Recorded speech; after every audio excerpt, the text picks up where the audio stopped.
Now, along with the relief that a U.S. soldier has been rescued from captivity, very quickly, as you just heard it there, came the criticism of what had to be done to cut this deal. This is how James Clapper described those 5 Taliban that were held in Gitmo, how he described those 5 men back in 2012. Listen to this.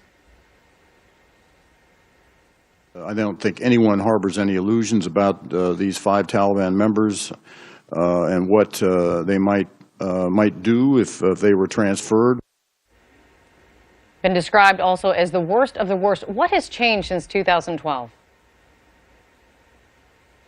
Well, look, first of all, these 5 are mid to high level Taliban. Some are fairly low ranking. I'm not trying to diminish what they did to warrant us bringing them to Guantanamo Bay. But I can tell you this. The Secretary of Defense himself, Secretary Hagel, made the determination that this transfer was in the national interest. And I can also tell you, and he's made this very clear, that he would never have signed that order. He would never have done that if he didn't believe that we had the appropriate assurances from the government of Qatar that these individuals were not going to pose a direct threat to the national security of the United States. I think, Rear Admiral, everyone wants to know more about what those assurances are, because as Buck McKeon put it yesterday, many believe that it is, in his words, quote unquote, ludicrous to believe that these 5 men are not going to re-enter the fight now that they're out.